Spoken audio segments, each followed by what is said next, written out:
بسم الله الرحمن الرحيم.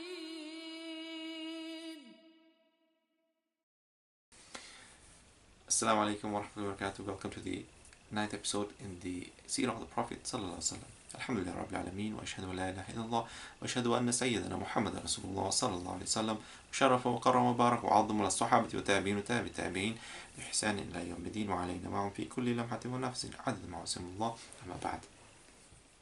In this session we'll be looking at the summary of the Prophet sallallahu alaihi wasallam's life until now before he receives revelation and becomes a prophet at the age of 40. So the first thing, the Prophet ﷺ is now on the verge of becoming a prophet. He will be reaching the age of 40. At the age of 35, he was involved in rebuilding the Kaaba. So just a glimpse now at the life of the Prophet ﷺ and what is it measured up to be. Is it to be that true nature of that he was going to be a prophet? Does everything show evidence of that? So the prophets, they have attributes that they must have. It is obligatory for them to have these attributes, and we will have a look at the life of the Prophet ﷺ before and does it measure up. So the first thing is the prophets, they need Sidq. That means truthfulness. They speak the truth, not lie. So was the Prophet ﷺ's life like that before prophethood? As after prophethood, if he was a true prophet, he would be having that attribute. So before prophethood, the Prophet ﷺ was known to be someone who spoke the truth at all times. Such that, fast forwarding more into the seerah of the Prophet ﷺ, where the event comes of the Heraclius, the emperor of the Eastern Roman Empire, his capital in Constantinople, Istanbul, modern day Istanbul. He had Abu Sufyan at that time, the leader of the Quraysh, not a Muslim, as his guest, and they had conversation about the Prophet ﷺ. So Heraclius said, did the Prophet ﷺ, was he ever accused by yourself of lying? And this, the enemy, coming from the own words of an enemy, Abu Sufyan said, no, he never lied in his life. Like he was not ever accused of lying. They knew he had that attribute of Sidq. So then Heraclius said, well, if he's never lied to you and you never accused him of lying, there's no way he's now going to start lying about Allah, that he's the messenger of Allah and he's received revelation. So that proves that the Prophet ﷺ had that quality of attribute of Sidq before prophethood as well, and we can see that as we study his seerah. Amaanah, a second attribute, trustworthiness. He was known as Al-Amin, and the one who could be relied upon. In the time of the rebuilding of the Kaaba, and just in the last episode we saw that he was entrusted to make that decision of how they will solve the issue of the black stone, how to put it back in to its corner. And this, then they saw him come, Al-Amin, Al-Ma'moon, yeah, Radina, they were pleased with him. Hada Muhammad, this is Muhammad, yes, we were happy with his decision. And this leads on to the next attribute, Fataanah, clever intelligence. All prophets need to have that clever intelligence, and the Prophet ﷺ indeed had many examples. But in the example we just saw from the this intense situation they were in, they were at 4 days, they were about to be on the verge of war. They had that swords at hand because they all wanted to have that honor of putting the black stone back into its place. So the Prophet ﷺ, with his clever intelligence, diffused the situation just like that.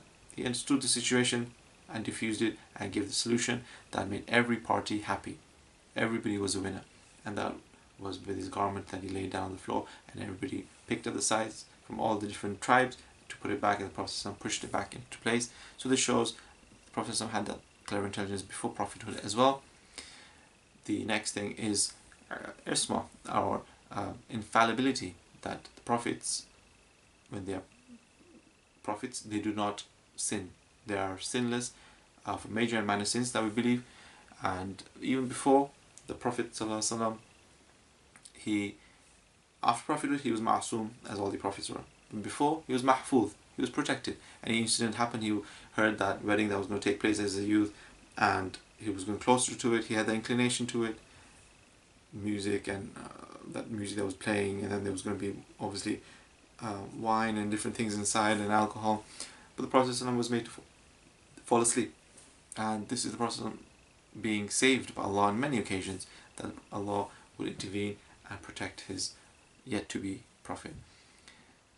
And then we have the Prophet ﷺ in other aspects as well, that he would not eat from, he would not worship idols, he would find them despicable, he would not swear by Lat and Uzza. We swore with the Jewish merchant in Sham, when they said swear by Lat and Uzza, because there's a difference in opinion of what they agreed upon in terms of the trade. And the Prophet ﷺ did not swear by that. He knew he was a Qurayshi from the Qurayshi tribe, but that he was someone different. He was someone not like others who that Jewish trader had traded with before. So the Prophet ﷺ, he would also refrain from eating from meat sacrificed at altars to all these different intermediaries, these different idols, these different let's say demigods or whatever you want to call it, that they had placed between themselves and Allah. They believed in Allah, so if there was anything that's sacrificed for Allah, then he would have partaken in it. But if it was sacrificed in behalf of Lat and Uzza or any other idols and whatever the names were, he would refrain from that. So he would not be in these different sinful acts and haram acts. He would stay away from that. He had muru'ah, he had that things that you're allowed to do, but it's not befitting of you to do. An old man, if he starts wearing jeans and shirt and shorts and stuff and acts like a youth, dresses like a youth, these are things that it's not befitting of that person. It may be permissible, but it's not befitting. The Prophet ﷺ would always tend to that. And then we go on to the last attribute, that Tabligh. The Prophet ﷺ, as all prophets, when they were a prophet, they had that command to deliver the message, to convey the message. So that is one thing that we can't see it before Prophethood, unlike the other attributes, because the Prophet ﷺ did all of those attributes. He had that quality in him already, the characteristic.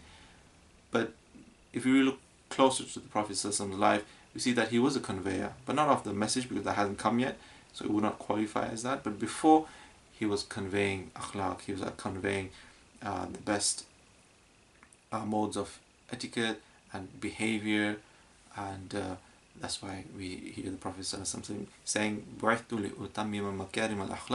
he was sent to complete the highest and perfect the highest levels of the etiquettes of akhlaq, of behavior to us, and to teach us the way that Allah accepts. And that we see throughout his life, with his guests, with his family, with his with all old and weak. He would help them. He would be, like we say in Sidq, truthful. He would have the Amaanah. He would be that some neighbors would be welcome and would be safe knowing the Prophet ﷺ was amongst them. And this is how the Prophet ﷺ was. He was taught hilm from sheep herding, a sunnah that Allah made for all his prophets, the training that they all will look after sheep, that will learn hilm from, halim, to be forbearing, and through these responsibility of these weak animals, the sheep, the Prophet ﷺ understood a lot, took on a lot, learnt a lot of lessons in life as well. So these are some of the glimpses looking at the Prophet ﷺ's life. In terms of attributes of a prophet, he already had these kind of attributes before, as you just said. And like this, the Prophet ﷺ, he led a life that was simple before prophethood as well, even after prophethood as well.